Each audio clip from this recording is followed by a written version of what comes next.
And we are back with another edition of Monday Night Dynamite. I am the JamSaw. With me, as always, is my broadcast partner, Brock. Redhead, how are you doing tonight, Brock? I'm great. We are coming off of our pay-per-view number 1 of season 2, which, AEW put on one hell of a pay-per-view. Like we do. Yes, killing it on a lot of things. Titles changed. One of the big titles I actually wanted to talk about, not the Chris Jericho versus Pac match, not the Sammy versus Moxley, but the Cage versus Archer, where Cage lost the title. It's no longer in Taz's hands. Exactly, taken away by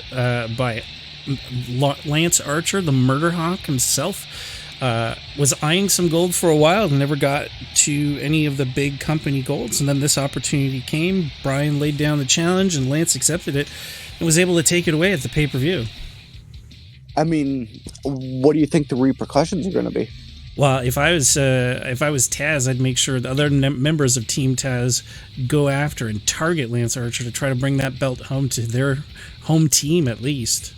But up first, it looks like we're also having a kind of a revenge match. If you recall, Kenny Omega faced off against Eddie Kingston and beat the living snot out of him real quick. John Moxley, a good friend of Eddie's, decided he was not too happy with that and challenged Kenny Omega to an Extreme Rules match here tonight in our opening bout. Awesome. Moxley and Omega, ever since you and Chris Jericho have officially dubbed this the AEW show, Kenny Omega and Moxley have been very dominant in their respective fields. For sure. And I just want to ask you, who do you think is going to be world champion first? That's a real tough call, man, because they're both championship material. Like, they both have the caliber to be that number one contender. And I mean, this isn't even a number one contenders match. It's just a grudge match. But both of these guys are at the top of their game, and I wouldn't be surprised if we see them going forward for the gold sometime real soon. Right. There you go. Boom. Nice. John Moxley taking Kenny Omega down to the mat. Oh, nice reversal. Yep. Kenny's not taking anything from John. You got to leave it to the cleaner, man. He knows how to clean house. But sooner or later, someone bigger, faster, and hungrier will dethrone Kenny. So the question is, will it be Moxley? It's quite possible, but I mean, like, I think they're close to the same age and everything, so they're still both in their prime. I'm thinking Chris Jericho's the one that's got to be more worried, being the older veteran. At one point, your body's got to give, you know? Yeah. You can't be the lion salt, like, forever. You can't exactly. You can't. But Moxley, I mean, just coming out of the gate, like, since starting here, has always been full energy, 100% of a warrior. Oh. Nice. Choke him out with the middle rope. Yeah, Kenny Omega likes to play dirty. Him and the Young Bucks and the Elite. Oh. Nice clothesline over the top rope. The question is, will Moxley capitalize? Yes, he will. What's he getting? Baseball. Nothing. Sure. He took too much time, man. He took too much time showboating. He should have just run out and grabbed a weapon right away. Ooh. Kenny Omega able to turn the tables using that post as a weapon. Tosses Kenny right back. Nice. There you go. Kick to the throat. Now going for another weapon again. Kendo. Kendo to the face. Oh, shit. Nice. Bam! Slamming his wrist on that taped up end of the kendo stick where the handle is. Yes. Toss him back in. Oh, he's taking Kenny trying to kendo. Turn tables, but swing and a miss. Swing better. No. Fuck. Moxley taking it back with authority. Oh, nice. Kenny.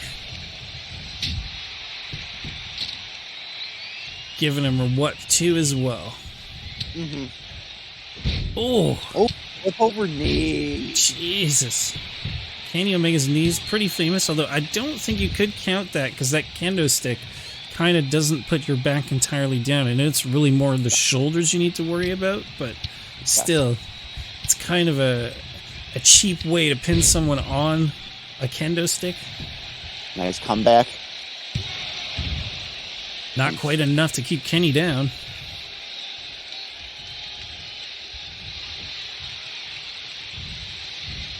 Whoop! Chucking him over his shoulder. Huge fists of fury. Whoa. Nice roll up. Into the DDT. This could be it. There's no coming back from that. That combination of moves by Jon Moxley able to knock the hell out of Kenny Omega. If I remember correctly, let me go back to my notes. So Moxley is coming into this off of a loss. Yeah, he lost to Sammy Guevara in that ladder match for the TNT Championship. Yeah, and Omega was coming in with a win over Kingston, which you mentioned before. Exactly. So who had more to lose in this match? Well, I mean, obviously, Kenny had more to lose because he hadn't lost. So having lost, now they're more or less even. Except even there, they're not even because Jon Moxley beat him. So I think overall, Jon came out on top. From losing his match to getting revenge for his buddy, showing that like he's not a sleeping dog type champion. He will go after it as often as he can. Awesome. Damn. Yeah, up next, we're going to see the repercussions of Lance Archer getting that FTW championship away from Brian Cage at the pay-per-view. Powerhouse Hobbs, another member of Team Taz, challenged Lance Archer to a table match. We're going to see that action here coming up next. Who do you think will have the higher ground here in a ladder match, a table match? I mean, let's start with the elephant in the room. New champion. I'm Lance telling Archer. you, man, Mark Henry's costume does not have an elephant on it. Oh my Lord. But if we threw that right out of the equation, if we threw Lance Archer being our new FTW champion, throw that out of the way. Size, it looks like Powerhouse might be Archer in this. It's possible, man. He's short and stacked. You know, he's not quite as tall as Lance Archer. Lance Archer has more like Undertaker level height, but Powerhouse is stacked to the gills. He's almost like Big E kind of. Right. So faster. I'm not saying that Lance is old, but it seems like Powerhouse might be younger. I think he is because he's a newer superstar. I know Lance Archer's been wrestling for years in like Ring of Honor and New Japan. So I mean, a lot of people don't know how long Archer's been around for, but he's got some bouts under his belt. And Powerhouse Hobbs, relatively new on the scene. I only remember hearing about him over the past couple of years. So then if Hobbs secures a win over Archer, then does that mean he might have a future title match? It's quite possible, man. I mean, that's one thing you have to keep in mind is people are working one another in the ring. You are putting yourself in a certain specific type of ranking, and if you've beat someone who has a title, that should automatically grant you a title shot, at least in my eyes. We'll see what Chris Jericho has to say. Rebound, what are we looking at? Breaking out. He went for a belly. This is not a submission match, but man, nice maneuver. I mean, you got to work on the upper body, the back. You got to work on that too. For sure, like with someone. A nice splash. But Archer, just like the Undertaker, will take more than that to beat me, son.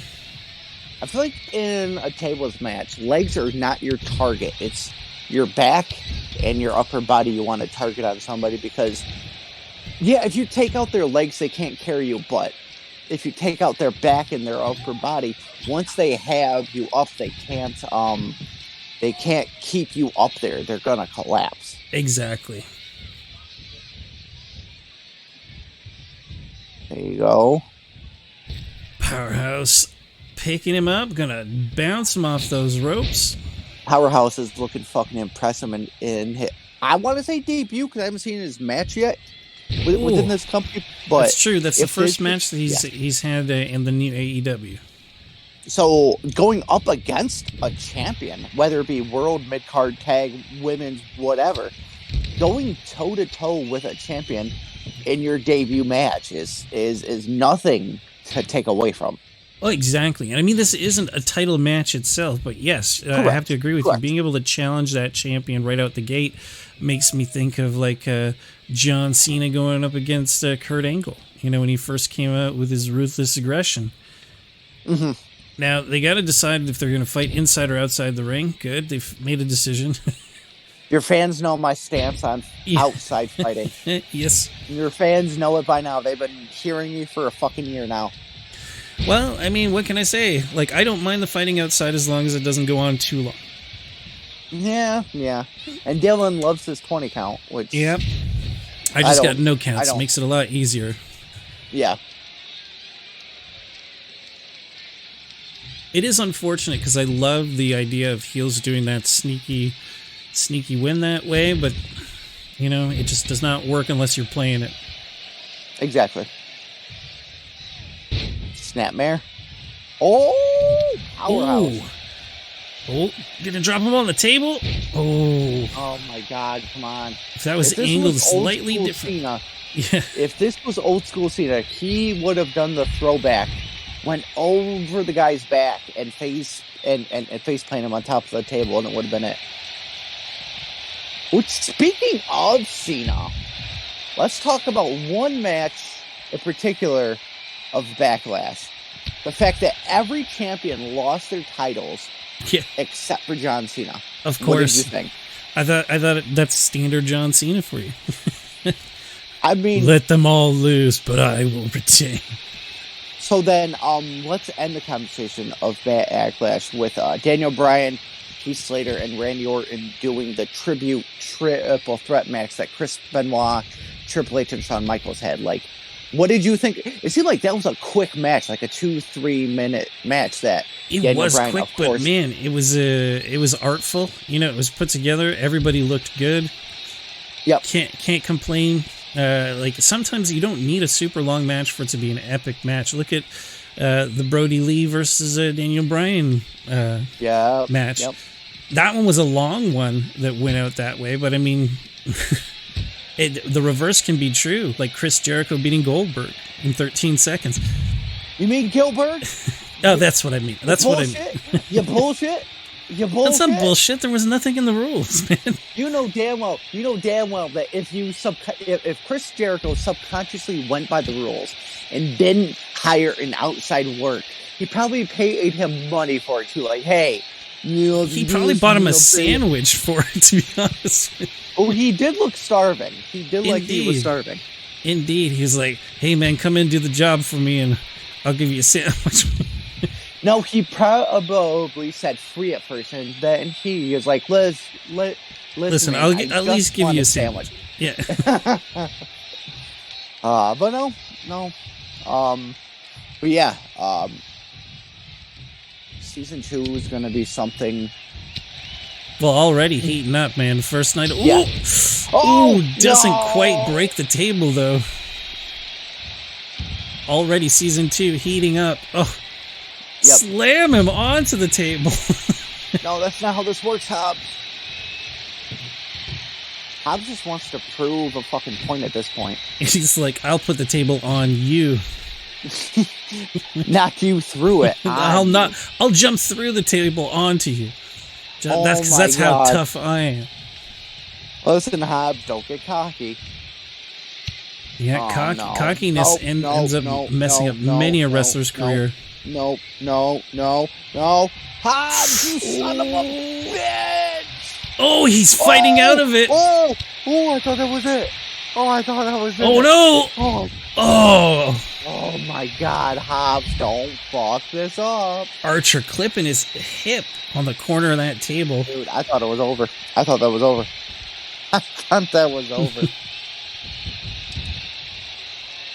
Well, I mean, he just shown right there, Lance Archer, why he won that championship, how strong a fighter is. But Hobbs, that quick reversal, able to get himself out of it. Now looking like he's like, going for it. Let me show you how it's done. He's like, let me show you how it's done.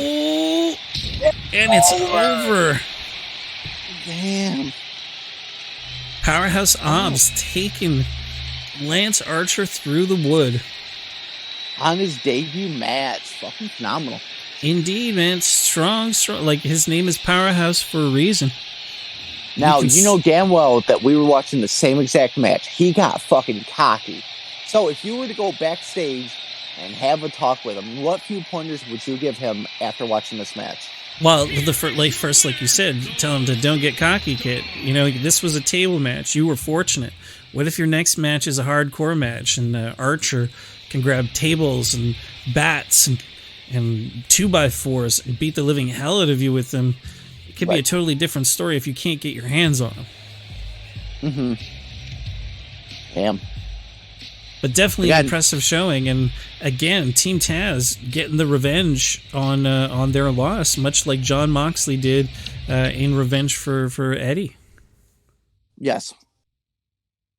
So up next, we are going to be seeing a women's battle royale. We have Kris Statlander, Penelope Ford, Allie the Bunny, Thunder Rosa, Tay Conti, Anna Jay, Big Swole, and Jade Cargill. So 8 women battle royal just to see who should be the next to challenge for Serena Deeb's championship.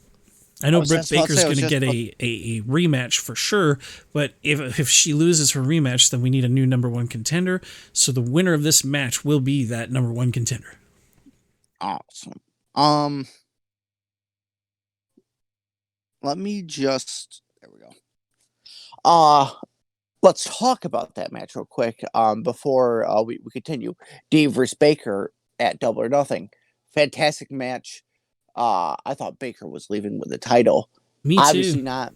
What did you think of Deeb versus Baker, and what do you think about these? Who do you think is a possible great opponent for Deeb's title? Well, I mean, Jade Cargill, like the Amazonian warrior that she is, could be Tay Conti as well. You know, Brazilian Jiu-Jitsu superstar. Thunder Rosa, man. But, I mean, she has faced Thunder Rosa, and unfortunately, Thunder wasn't able to defeat her. Otherwise, she would have gone for the title at the pay-per-view. But, you know, like, you can't, like, not give people opportunities. She's in the match. She gets the chance. If she beats everybody here, then she'll be the number 1 contender. It'll be Deebs versus Rosa, too.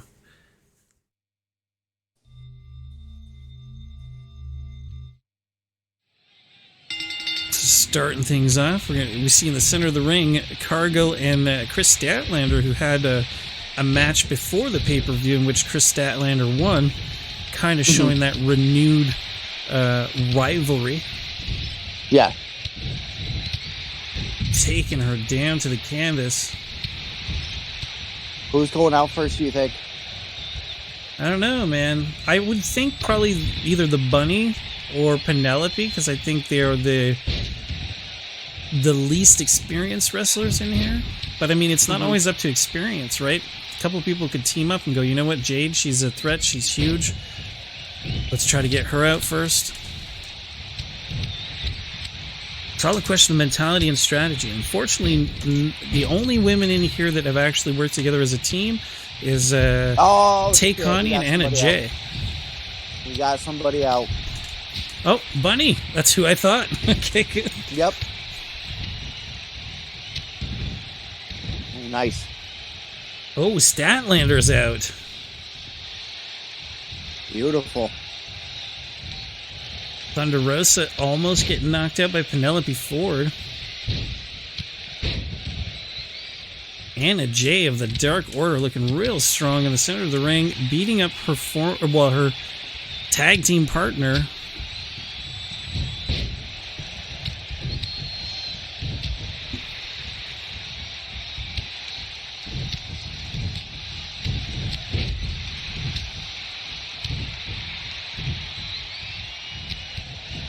Now, what they need to do is Penelope Ford needs to help out Rosa to get Cargill out of there. Yes. Oh, Ford getting distracted by Thunder.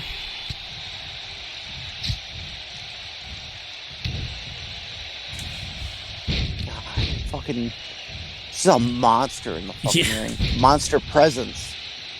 She's huge, man. She's like an Amazon.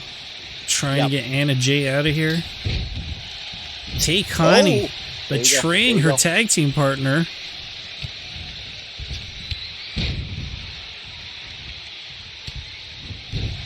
Oh, elbow to the face and a punch. Chops. Oh.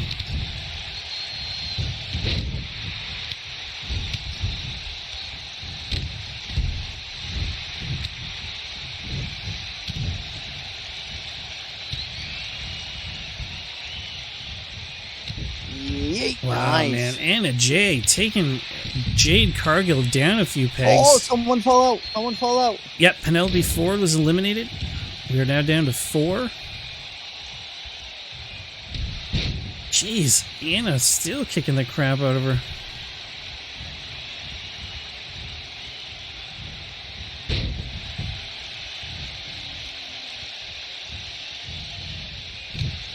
Ooh, is she able to do it? She is. Anna Jay eliminated both Kris Statlander and Jade Cargill, the 2 largest players in the whole Fatal 8-Way. Mm-hmm. Nice snap suplex. Drilling her in the face with a fist. Another snap suplex.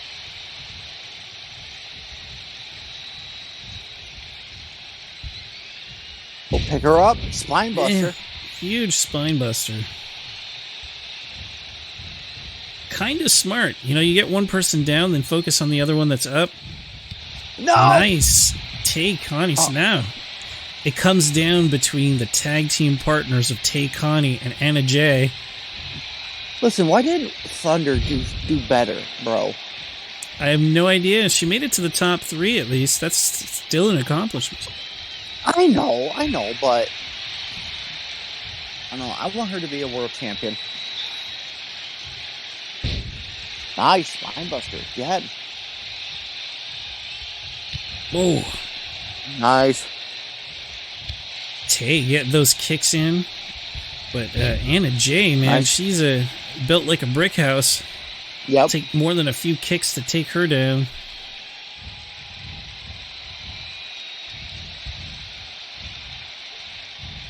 Well, I thought she was going to go for that quick clothesline, but instead trying to just toss her out. Mm-hmm. Oh, not able to quite do it. There's got to be some hesitancy there because you don't want to kick out your partner. Right. Bam! Oh.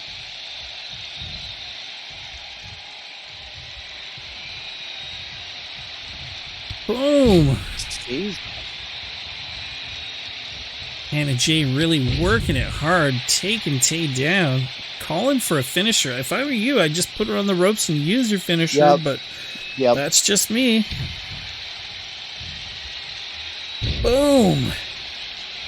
Tay might have nothing left in the tank to resist with. And I'm going to take her to the ropes.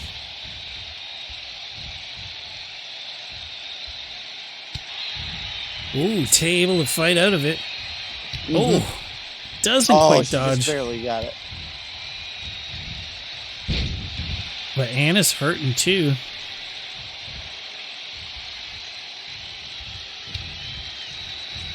Oh, another high kicks to the chest.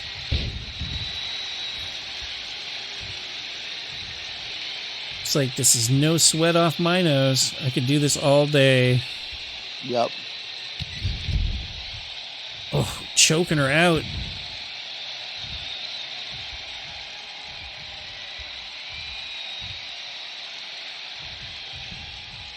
Tying her up in those ropes. Couldn't do it. It's the question. Turning it over and pitching her out. Anna Jay. Wow. is our winner and the new number one contender for the women's championship after Brie Baker's rematch next week. Damn. That was impressive. All these women had the possibility of being a world champion. And Jade just had a better night. It's true, man. But, I mean, she eliminated the most people as well. So it is skill involved, too. Anna Jay really getting an opportunity that she earned because she beat out 8 other superstars for this opportunity. She beat out people like Thunder Rosa and Jade Cargill and Kris Statlander. You know, like, not to put Conti down either, her own partner. But, I mean, at the end of the day, she showed that she was stronger even than her partner. So, yep. Up next, we have a rematch from the pay-per-view due to the shenanigans of King Dylan hiring a bogus ref to count out our match, even though there are no countouts in AEW. Chris Jericho has decreed that tonight, these two teams, Varsity Blondes against Top Flight, will again go head-to-head, this time with no countouts, and the victor will go on to face Les Sex Gods next week on AEW Dynamite. Beautiful. Indeed, my man. It's going to be, as you always say, phenomenal. That match at the pay-per-view was something that, yes, there was shenanigans. I will say there had to have been shenanigans because what coincidence is it that Dylan shows up for Velocity and then your first pay-per-view goes all weird like? Mm-hmm. So I don't want to point fingers because he's my broadcast partner, but he's always saying he's the A show and he knows the only he's you know, like you remember back to those old games where you had GM modes and one of the things was sabotage the other show. He's pulling a Woods on me. Oh no! So you're saying that you're his Breezy? Maybe not this season because this season Breeze is not doing too good. Yeah. Nice. Oh, Garrison working on Dante right now. Yeah, I think though with Christian being in your corner, you got to be absorbing something. Oh, exactly. And every time he's giving you a little bit more knowledge. He's there providing his energy and his support.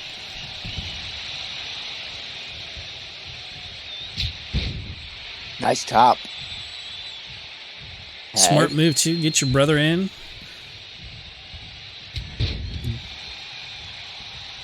Darius, I believe. Mm-hmm. Darius now going up against Brian Pillman Jr. Oh, nice.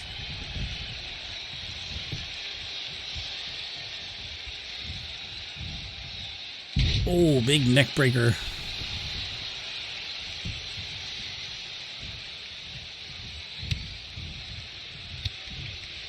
So kicks all over the place, but whoop. Yep. Putting the hurt on him and tagging in his brother.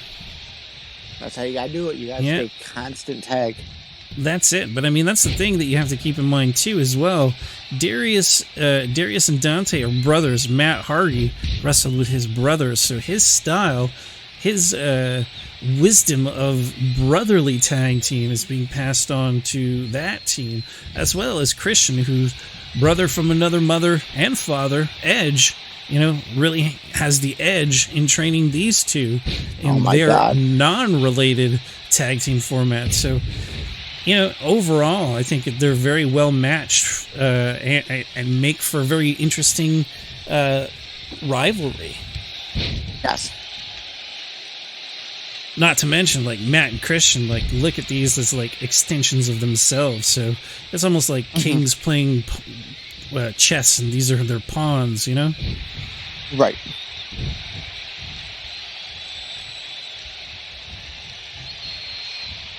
Oh, taking him down with a huge clothesline.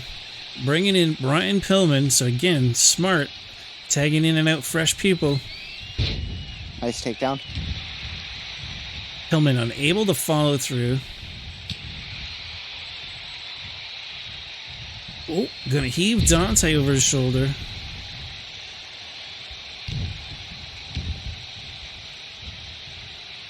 Gonna work that arm. Yep. Oh, a huge drop kick to the face. Beautiful. And he's saying, no, brother, you got this. That's it. You don't need me for this one. Nope. Oh. Well, Pillman almost taking advantage, but not quite able to pull it off.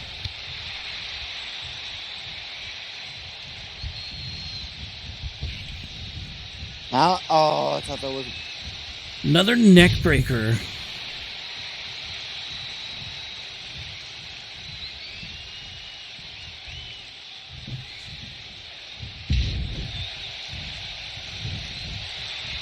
Oh, kicking him to the face again. It's like repeatedly landing blows to his head. Oh, nice. Flipped over the kick. But at what cost? Shit.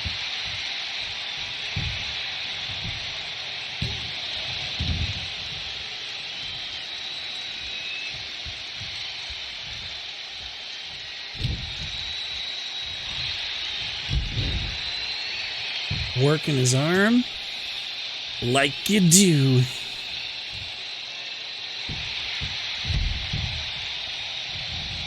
Oh, nice move by Pillman dodging that. It was like the Matrix.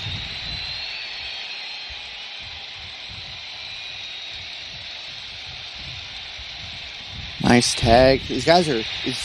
both these teams are very good with getting the fresh tag in. Exactly, man. A lot of good exchanges, keeping fresh people going. Mm-hmm. Two. And there's a lot on the line right now, too. They know.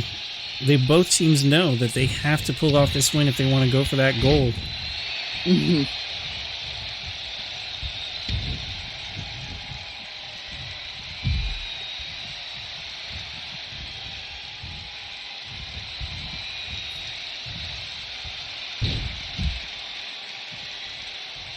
Now tossing him out of the ring nonchalantly. Tagging in his brother. Man, this is not smart movement, man. They should be taking advantage of his opponent. Because, like, Griff is down on the outside, too, on the other side. Should have taken advantage to work on him with a fresh person. Yes. Dante getting tagged back in, so Darius didn't even really do anything except taunt.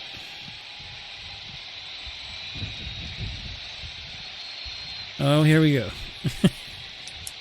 Let's play the back and forth game. Get in, get out. Oh. Ooh. These mind games. Boom. Dropping it to his chest. Yes. Knocking the wind out of him. Going for that cover in his side. Very smart. Still a little too close to the center, but close enough to his side that his partner wouldn't have gotten to him in time. Correct.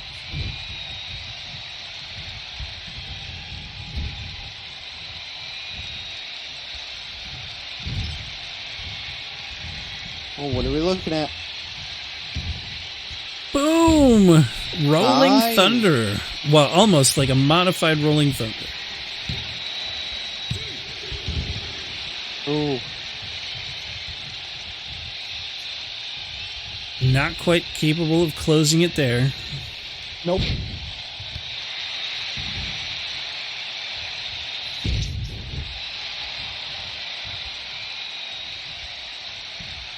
Oh, missing the kick. Nice.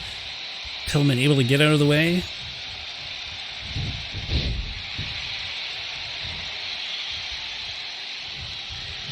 Oh, misses his own kick. Giving Dante the opening for that. Oh, I thought it was going to be a pile driver.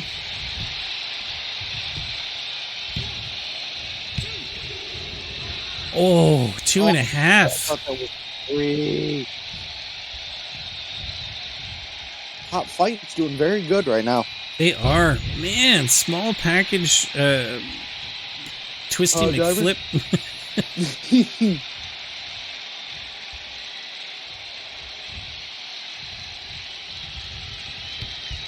Kick to the gut. Whoop.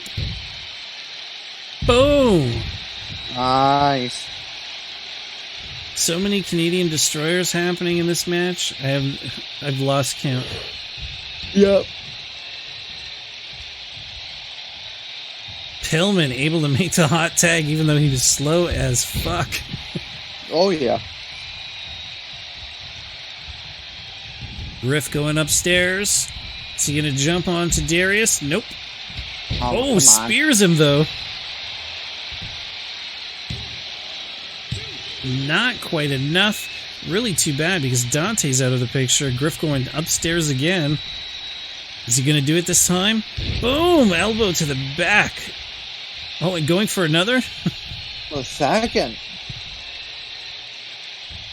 Boom! Nice.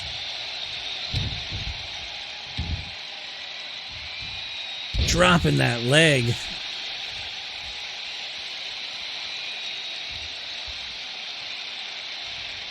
Calling for a finish. Come on, come on, come on, before he gets up. Dante's still out of the picture. Boom! Going for the cover. Dante's still not in. Only a 2 count, even with the finish. Was that?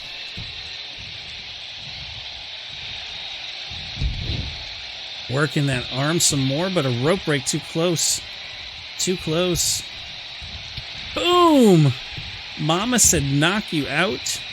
What? No sold. Oh, no selling. Yep. Oh, and a super kick to the face.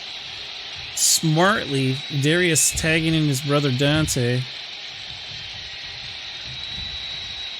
Boom!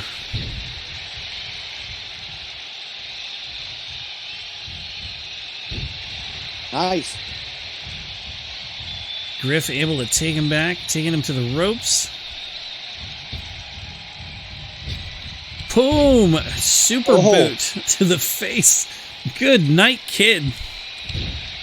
Come on, pin him.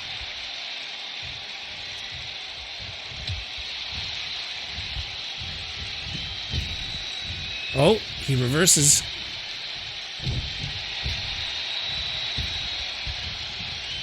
Oh, knees to the guts. Bam! With a leg sweep. Yeah, with a nice Russian to finish it off. I thought he was calling for it again.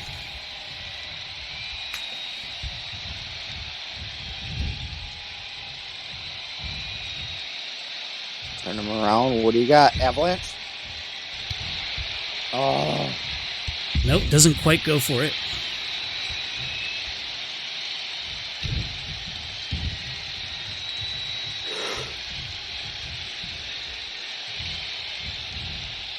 Working that arm some more.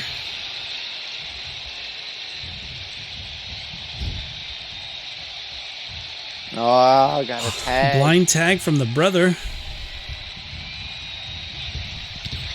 Boom! A huge big boot putting him down. Maybe gonna call for it.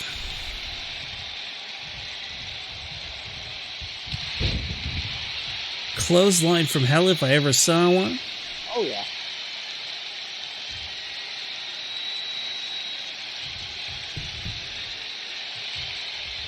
Griff is taking charge for this team, man. Ooh.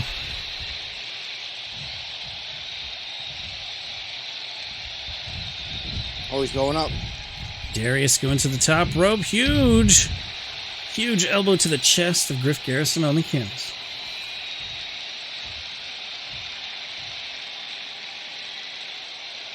Throwing up the wolves.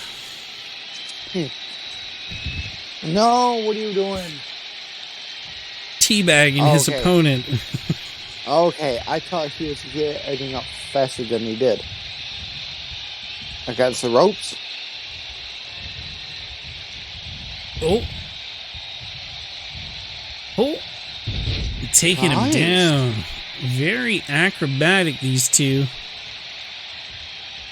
They don't call him top flight for no reason. Correct.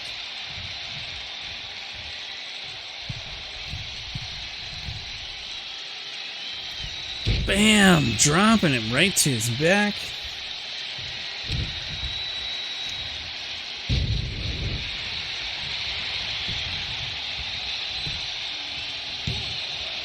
Two, almost, but Pillman able to save it for his partner.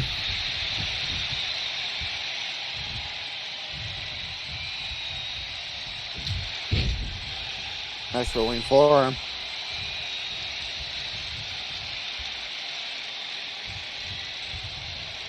Darius taking too much time to decide what he's going to do, then he decides to showboat his brother off on the side, clinging to the ropes, going, "What are you doing?"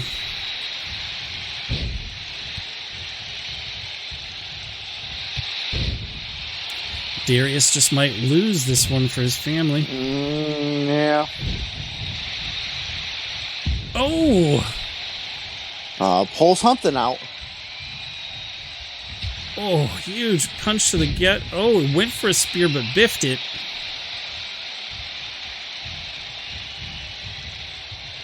Darius thinking of taking to his corner, changing his mind, just getting out of it. Griff Garrison.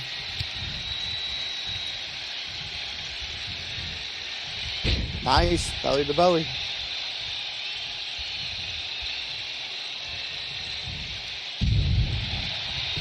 Another nice move. Don't let his blind or the hot tag. Getting Dante back in. Drop and kicking. Drop and kicking. Drop kicking.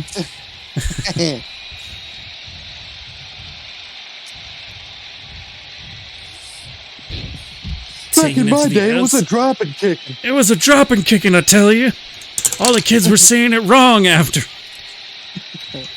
Y'all did all the drinking and the smoking. Yeah, too much crack in the 80s, right? But I swear, plus they all were fat back in my day. They weren't all on roids and whatnot. They weren't all baby oiled up and shiny. That was real wrestling. Wow. And Varsity Blonde's able to take it away. Nice quick pin. If you blinked, you would have missed it.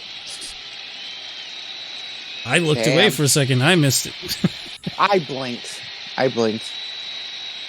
Sorry, I blinked. Damn. But what about, man? This was like 5-star caliber. This should have been the main event. Yeah, but I'm going to go get a refill on my drink real quick. Sir, you do you. You carry the show. Okay. I'll do my best. Okay. Varsity Blondes.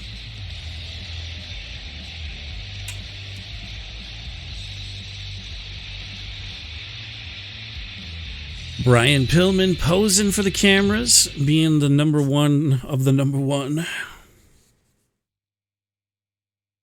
And up next, we have a rivalry in the making. We've seen earlier this month, Pac versus Shawn Spears. Shawn Spears, unable to get the win, challenged him again, this time to a Falls Count Anywhere match. So we're going to be seeing Pac, a seasoned veteran warrior from all over the world, going against the Canadian chairman, Shawn Spears. So in a Falls Count Anywhere, like you probably already know, just about anything goes, and you can be pinned from outside the ring. So the strategy here would be to try to be always on the move. Don't let your opponent catch you unawares, and ideally watch out for the weaponry, because there's going to be tons of different ways that you can use the outside atmosphere to your advantage, and put yourself into a pretty precarious situation where you're unable to actually move forward. It's definitely the type of match that any superstar should be concerned when they find themselves in.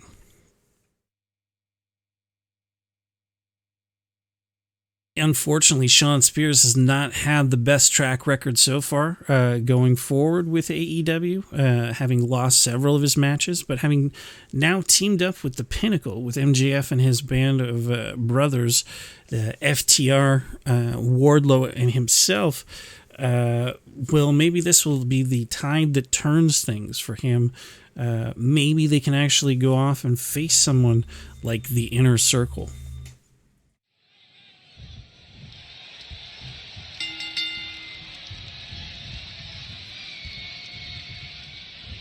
Start things off real quick.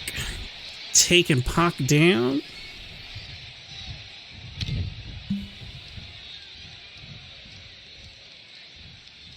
Got him up on his shoulders. Bam! Dropping him on the ropes.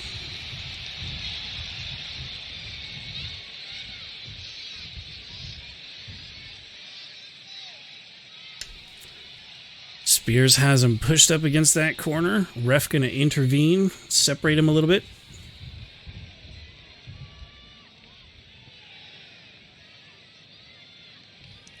So I gotta say, sorry, Shawn Spears, brother, what are you expecting from his career in season 2? I'm hoping it takes off. I mean, we're giving him as many opportunities as we can, but I'd love to see another Canadian superstar succeed. I mean, but against a opponent like Pac, that's not an easy task. No, but if it was easy, it wouldn't be worth doing. Oh boy, that's right. If it were easy, they'd call it ballet. That's it. That's it, my friend. My friend. Nice suplex. So is this for no contenders or anything? No, it's just a rivalry match. Okay. I just want my notes to be perfect. That's all right. All right. Back in my day, we did with rocks and chisels. Yeah. And we drank goat's pee. That was the only thing we had. No alcohol. Fermented, so it would get you high. We left out on the sun for 2 months. Oh, damn, Pac. Yeah, Pac fighting back, super strong. I mean, there's not too many people that are jacked like that also can fly. I love Spears. I want Spears to win. He's an easy guy to root for, but it doesn't look like he's going to have a hot run in season 2. I'm not going to lie to you. Well, I mean, he hasn't won a match so far. Unfortunately, he's been given opportunities, but he's been unable to win any of his matches. So that definitely puts him at a disadvantage. Mm-hmm. Nice. Very nice indeed. Oh, drop the elbow. Back in my day, that was a finisher. Now you guys do all these flippity-dippity shit. I punched somebody and the match was over. That's how it went. I punched him in the mouth for talking back to me. Knocked 3 teeth out. That's how I didn't pin 1, 2, 3. I counted 3 teeth got knocked out of his head, so I won. Y'all were soft back in my day. Big babies. We had the Giant. You had the Big Show. There's a big difference. Yeah. One's not a little girl. We had hot chocolate, and you have Mark Henry. It's a big difference. Yes. We had Vince McMahon. You have Shane McMahon. Big ass difference. Money, money, money. We had Hulk Hogan. You had Seth Rollins. Huge ass difference. Oh, he's getting 1 count. He's kicking out at 1 count a lot. So yeah, he's getting very close. He's able to get him up on his shoulders, man. Like I said, Shawn Spears has every opportunity here to win, and it is a false count anywhere match. So he can take him outside the ring and use that to his advantage. You know my stance. We don't do that. We don't do that shit. Oh, picking them up. Pac too. Both of these guys would be great champions. Like your roster, every single superstar would be a great champion. So I know, man. That's why it's so hard to book my shows, man. It's so hard to book my shows because like they're all that damn good. Like in my opinion, they have the look. Like you want to root for them as like a world champion, but there's too many to be a world champion. I totally Nice. agree. Oh, well, of course you do. I have great ideas. Eh, Ah, Pewter, Kazarni. Kazarni's but now, have you seen his run yet? Dude, Yes, he's I've been unbeatable. watching. You can tell who's booking the show. Goose Fraba, bro. Goose Fraba. No! Oh, dropping spears down to his face. Scream into that would crowd. be your world champion month number 2. I doubt it. Kazarni would be your world champion month 2. And the thing is, I will swear in my marriage right now, he's not past 80. I would give Kazarni an opportunity for the I don't give a shit belt. He could win that. But that's why secretly you aren't the A shows. It's pro is. We don't talk about the ratings though. Oh yeah, because ratings don't matter, right? No. Why judge things by the amount of people are watching your product? What? Back in my day, we didn't do ratings. That's it. Back in my day, nobody was watching. There were 3 people in the stands, and they based us on our popcorn. It was my mom, my son, and my dog. And sometimes my dog didn't give a shit. He was fucking the dog in the back. Jeez. And with that, everybody, Yeah. Pac takes it away from Shawn Spears. Zardy will be debuting next week on AEW. Sure, against Pac, and he'll destroy him. Oh my god, we don't do this enough. I'm just saying. Pac looks. So before you cut this out, since I really didn't catch a lot of the match, I will fastly say, Shawn Spears looked good from what I saw. He looked strong. Yep. I want to root for him. Like I said before, I want him to be a champion. But Pac just always has this fucking number, bro. Always has it. He definitely seems to. And with that, the only thing left that we have to say is thank you very much for watching. I hope you guys enjoyed the first show of June for AEW Monday Night Dynamite. I am the JamSaw. With me, as always, is my broadcast partner, Brock. And we hope we see you next time. Yes, sir. Peace. Peace.